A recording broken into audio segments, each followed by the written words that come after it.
জিএমের সামনে বসেই ঘুষ চাইলেন কর্মচারী। পশ্চিমাঞ্চল রেলে এ যেন মগের মুল্লুক। ৫ অগস্টের পর সরকার বদলেছে, কিন্তু রেলের এই সিন্ডিকেট বদলায়নি। শ্রমিক লীগের নেতা হৃদয়কে বাঁচাতে এখন মাঠে নেমেছে বালতি শাহীন নামের কথিত যুবদল নেতা। অভিযোগ, এরা মিলেমিশে চালাচ্ছে নিয়োগ বাণিজ্য। ৩.৫ লাখ টাকার চুক্তিতে চাকরি দেবার নাম করে প্রতারণা। ভুক্তভোগীরা টাকা ফেরত চাইলে দেওয়া হয় মামলার হুমকি।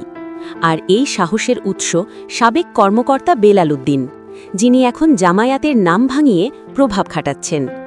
সবচেয়ে ভয়াবহ ঘটনা, খোদ জিএমের সামনেই ফোনে ঘুষের টাকা ও মেয়ে ক্যান্ডিডেট চাইলেন অভিযুক্ত হৃদয়। জিএম তাৎক্ষণিক তদন্তের নির্দেশ দিয়েছেন। এখন দেখার বিষয়, এই শক্তিশালী সিন্ডিকেটের বিচার হয় নাকি তারা ধরাছোঁয়ার বাইরেই থেকে যায়। আপনার নামটা? মোহাম্মদ সাব্বির হোসেন। আপনার সাথে যে রেলওয়েতে যে ঘটনাটা ঘটেছিল সেটা কি, সেটা একটু বলেন। আমার প্রথমত শাহিন ভাইয়ের সাথে পরিচিত হয়, তার সম্পর্কে হৃদয় ভাইয়ের সাথে পরিচিত হয়। ওনারা আমাকে বলেছিল একটা চাকরির অফার আছে, যে অফিসের পিয়ন পোস্টে, পিয়ন মানে অফিস সহকারী, সেই পোস্টে আমাকে চাকরি দিবে। তো ওনারা আমার কাছে 3.5 লাখ টাকা চেয়েছিল। তা আমি দিতে চেয়েছিলাম, কিন্তু আমি বলেছিলাম আগে চাকরি আমাকে কনফার্ম করতে হবে, তারপরে আমি কিছু অ্যাডভান্স করব, তারপরে পেমেন্ট করব। পরে আমি প্রথম অবস্থায় দিয়েছিলাম 1.5 লাখ টাকা। পরে যখন অনেক কয়েকদিন ঘুরে আছে, কিছুদিন ঘুরে আছে, এই সপ্তাহে না এই সপ্তাহে, এই মাসের এই তারিখে, এরকম অনেকদিন ঘুরে আছে। ঘোরানোর পরে যখন একটু প্রেশার দেওয়া হয়, ওনারা বলে বিভিন্ন অজুহাতে অনেক টাকা পয়সা আরও নিয়েছে, যে সিগনেচার করানো লাগবে, সই টাকা ছাড়া সই হয় না। তারপরে আবার যখন টাকাটা ফুল পেমেন্ট নেবে, তখন বলছিল যে আপনি আজকে টাকা দিলে আগামী বৃহস্পতিবারের মধ্যে আপনার কাগজ কমপ্লিট হয়ে যাবে, আপনি জয়েন পেয়ে যাবেন তারপরের মাসের 1 তারিখে। তখন আমাকে প্রায় 2-3 ঘন্টাও সময় দেয়নি।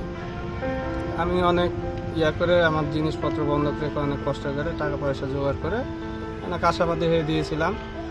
পরে যাওয়ার পরে 5 মিনিট পরে আমাকে আগে বলেছিল যে রাজশাহী রেলওয়ে স্টেশনে দিবে অফিসে, পরে ওনারা বলছে সৈয়দপুরে দিবে। সৈয়দপুরে এখন ওনারা বোঝালো যে এখন আপাতত এখানে খালি নাই, আপনি ওখানে করতে থাকেন, কিছুদিন পরে আপনাদেরকে এখানে ট্রান্সফার করে নিয়ে আসা হবে। তো আমি গিয়েছি আশাবাদী হয়ে যে আমাকে অফিস সহকারী পদে দেওয়া হবে। পরে আমি সৈয়দপুরে যাওয়ার পরে ওখানে যেয়ে দেখি ডেইলি লেবার, তারপরে আবার মালি হিসাবে। আমি তো এত টাকা দিয়েছি, আমি আশাবাদী হয়ে যে অফিস সহকারী, আমাকে তো মালি পদে নিয়ে যে ফেললো, কোনো পদের ঠিক নাই, আবার কথারও কোনো। টাকাটা কতদিন আগে দিয়েছিলেন?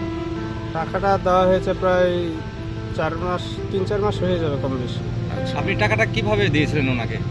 প্রথম অবস্থায় যখন আমি ওনাদের সাথে কথা হয়, আমি আশাবাদী হয়ে তখন দিয়েছিলাম 1.5 লাখ টাকা।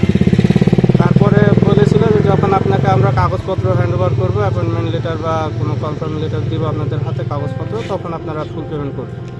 পরে আমি এই আশায় আছি, যখন বললো যে আপনার কাগজপত্র রেডি হয়ে গেছে, আপনি টাকাটুকু রেডি করে আসেন। টাকা পরে আমি নিয়ে যাওয়ার পরে বলে যে এখন টাকাটা আজকে দিলে, সেদিন ছিল যত সম্ভব মঙ্গলবার। ভাই আমি দুজনকেই চিনি, এদেরকে আমি টাকা দেব। বেলাল সাহেবকে পরে যখন আমাকে সৈয়দপুরে পোস্টিংয়ের কথা বলা হয়, তখন বেলাল সাহেবকে, মানে আমি তো নাম জানতাম না, আমাকে বললো যে উনি স্যার, উনি আপনার বিষয়টা দেখছে, উনি সৈয়দপুরে পোস্টিং দিয়েছে।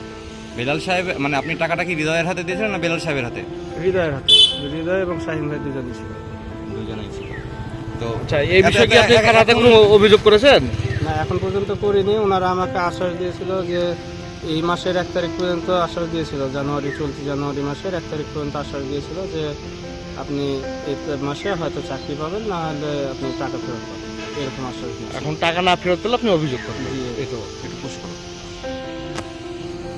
এখন বর্তমানে আপনার কি চাওয়া?